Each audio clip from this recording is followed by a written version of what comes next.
Lucas Bennett had spent months dreaming of this moment, reclining by his new pool, the sun casting golden ripples across the water, a chilled beer sweating in his hand. After the chaos of uprooting his life from the city to this quiet suburban enclave, he'd earned this slice of tranquility. The house, a charming two-story with a sprawling backyard, had been a steal, and the neighborhood seemed perfect. Manicured lawns, friendly waves from dog walkers, and a stillness that felt like a balm after years of urban noise. Today was his reward, a Saturday afternoon with nothing but a paperback thriller and the hum of cicadas. He adjusted his sunglasses, cracked open the book, and let the tension of the past few weeks melt away. That piece lasted exactly 17 minutes. "Excuse me." The voice was sharp, piercing the lazy summer air like a siren. Lucas lowered his book, squinting against the glare. A woman stood at the edge of his property, her silhouette framed by the low picket fence he'd been meaning to repaint. She was dressed in a gaudy floral sundress that screamed money but lacked taste, her arms crossed tightly, her posture radiating indignation. Her hair, a brassy blonde, was pulled into a severe bun, and her eyes narrowed as if she'd already convicted him of some unspecified crime. Lucas didn't recognize her, but the venom in her stare suggested she'd been nursing a grudge against him for years. He set the book on his lap, raising an eyebrow. "Can I help you?" "Who do you think you are?" she snapped, stepping closer, her sandals clicking against the pavement. "This isn't your pool." Lucas blinked, caught off guard by the sheer absurdity of the statement. He glanced at the water, then back at her. "Pretty sure it is. Came with the house. I've got the deed to prove it." She huffed, her lips pursing into a thin, furious line. "I've lived here for 15 years. I know every soul in this neighborhood, and I've never seen you before. That house," she jabbed a manicured finger toward his home, "was empty for months. You don't belong here." Lucas couldn't help but chuckle. The sound only seemed to enrage her further, her face flushing a mottled red. "Lady, I moved in 6 weeks ago. Maybe you were on vacation or something. I don't exactly send out engraved announcements." Her eyes widened, as if his casual tone was a personal insult. "Don't you dare patronize me. This is a respectable community. We don't tolerate squatters or vagrants lounging around like they own the place." "Squatters?" Lucas sat up straighter, amusement giving way to irritation. "I'm not squatting. I own this house. Paid cash for it, actually. You want to see the closing paperwork?"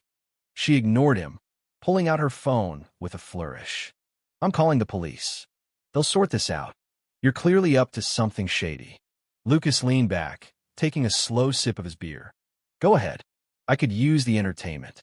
As she dialed, pacing dramatically along the fence line, Lucas watched with a mix of disbelief and curiosity. She was muttering into the phone now, her voice rising with every word. "Yes, there's a suspicious man in my neighbor's backyard. He's refusing to leave. You need to come quickly, looks dangerous." She shot him a triumphant glare, as if she'd just won some imaginary battle. "Dangerous?" Lucas called out, loud enough for the dispatcher to hear. "I'm in swim trunks holding a beer. What am I going to do? Splash you to death?" She turned her back to him, gesturing wildly toward the street. Minutes later, the faint wail of sirens cut through the afternoon haze. Lucas shook his head, settling deeper into his chair. This was going to be good. 2 police cruisers rolled up, their lights flashing lazily in the daylight. A pair of officers stepped out, a burly man with a tired slouch and a wiry woman with a no-nonsense stride. The woman from the fence Lucas had already nicknamed her Floral Fury, and his head rushed toward them, arms flailing. "Officers, thank God you're here. He's trespassing, refusing to leave. I think he's squatting." The burly cop raised a hand to calm her, while his partner approached Lucas. "Sir, we got a report you're on private property that isn't yours. Mind explaining?" Lucas lifted his sunglasses, meeting her gaze. "Happy to. I live here. Bought the place last month. My ID's on the table there, along with my keys. Feel free to check." The officer retrieved his wallet, flipping open his driver's license. "Lucas Bennett. Address matches." She dangled the keys, giving them a little jingle. These fit the front door. They do, Lucas said, smirking. Want to test them? Floral Fury sputtered, stepping closer. That doesn't prove anything. He could have stolen those keys. Forged that ID. This house was vacant forever. There's no way. He just moved in without me noticing. The burly cop sighed, rubbing his temple. Ma'am, faking a state-issued ID isn't exactly a weekend hobby. And he's got utility bills here with his name on them. Her face twisted, desperation creeping in. Then check inside. I bet he doesn't even know what's in that house. Quiz him, go on.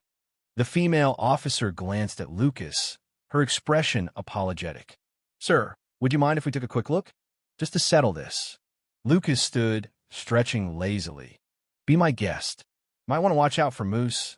Thuff will lick you to death. Moose? The cop asked, pausing. My dog. Big goofball. You'll see. The officer stepped inside, Floral Fury trailing behind, her smugness palpable. Lucas stayed by the pool, sipping his beer, listening as Moose's ecstatic barks echoed from the house. The interior was unmistakably his photos of him hiking with friends, a stack of mail on the counter, Moose's chew toys strewn across the levying room. The cops returned 5 minutes later, Moose bounding at their heels, his tail wagging like a metronome on overdrive. The burly cop shook his head. Ma'am, this is his house. Everything checks out. Floral Fury's jaw dropped. That can't be right. Lucas grinned, leaning against the doorframe. Guess I'm not a squatter after all. Tough break. The female officer turned to the woman, her tone firm. You filed a false report. That's a waste of our time and taxpayer money. Next time, there'll be consequences. I was protecting the neighborhood. Floral Fury shrieked, clutching her phone like a lifeline. You can't trust strangers these days. The cops exchanged a look, clearly unimpressed, before heading back to their cars. Lucas waved them off, then settled back into his chair. Floral Fury stormed off, muttering under her breath, but he caught the tail end. This isn't over. He smirked. Bring it on. The next morning, Lucas woke to a strange vibe in the neighborhood. He stepped outside to grab the paper and noticed clusters of neighbors whispering, their eyes darting toward him with sympathy or maybe amusement. His gut told him something was up. Then he saw it, flyers. Dozens of them taped to light poles, mailboxes, even his own front gate. A blurry photo of him by the pool stared back, captioned in bold, screaming letters. Warning, dangerous intruder alert. This man is illegally occupying a vacant home. Do not engage, call the police immediately. Lucas stared, then burst out laughing. Comique sans? Really? He plucked one down, shaking his head. This is personal. A voice piped up behind him. She's lost it, man. It was Greg Delaney, his neighbor from 2 houses down, a wiry guy in his 60s with a dry wit and a knack for fixing anything. Greg had introduced himself the day Lucas moved in, offering a beer and a rundown of the neighborhood's quirks. Now he stood with his arms crossed, eyeing the flyer with disdain. She? Lucas asked, though he already knew. Marlene Vickers. The woman from yesterday. She's been a terror since I moved here a decade ago. Last summer, she accused me of stealing her azaleas. Planted them myself, but she swore I dug them up from her yard. Lucas grinned. So, this is her thing? Harassing people. Oh, it's her life's work. You're just her latest target. Greg paused, then smirked. She picked the wrong guy this time. Lucas folded the flyer, tucking it under his arm. Guess I'd better up my game. He didn't tear the flyers down. Instead, he let them fester and the neighborhood turned them into a spectacle. By midday, someone had graffitied one with pool guy, 1 Marlene, 0. A teenager posted a TikTok reenacting Marlene's meltdown, complete with a wig and a fake phone call to the cops. The neighborhood Facebook group exploded with memes. Lucas's blurry pool photo photoshopped on wanted posters, MOVYE stills, even a mock superhero origin story, the Pool Avenger. Marlene's plan backfired spectacularly. Instead of fear, she'd sparked a comedy goldmine. That afternoon, a silver SUV pulled up to Marlene's house. Out stepped Claire Hargrove, the HOA president, a brisk woman in her 50s with a steel gray bob and a reputation for cutting through bullshit. Lucas watched from his porch as Marlene rushed out, while VYing her arms, only to freeze when Claire handed her an envelope. Even from across the street, he could see Marlene's face drain of color. She ripped it open, scanned the contents, and let out a banshee-like wail. $2,000? This is tyranny. Greg, who joined Lucas with a coffee in hand, chuckled. HOA fine. Bet it's for the flyer slanders, not cheap. Claire's voice carried over, calm but cutting. Marlene, you've harassed a homeowner, wasted police time. And now this? Pay it, or we escalate. Marlene whirled on Lucas, pointing a trembling finger. This is your fault. Lucas raised his coffee mug in a mock toast. You printed the flyers, Marlene. I just swam in my pool. She stormed inside, slamming the door so hard the windows rattled. Claire shot Lucas a nod before DRIVYing off, and Greg clapped him on the shoulder. You're a legend already, kid. Marlene didn't go quietly. Over the next week, she doubled down, glaring at Lucas from her porch, muttering about justice to anyone who'd listen. But the neighborhood had turned. People waved at Lucas now, some stopping to chat about Marlene's antics. A retired nurse named Ellen told him Marlene once called animal control on her cat for loitering. A dad named Mike confessed she'd reported his kid's lemonade stand as an unlicensed business. Lucas wasn't just a newcomer anymore, was a rallying point. Then came the masterstroke. Late one night, fueled by a mix of boredom and spite, Lucas logged onto the neighborhood Facebook group and typed up the saga. Local woman calls cops on homeowner for using his own pool, gets fined, due law 2K instead. He detailed everything: the confrontation, the police, the flyers, keeping it dry and factual, letting Marlene's absurdity speak for itself. He hit post and went to bed. By morning, the internet had erupted. The post racked up hundreds of likes, shares, and comments.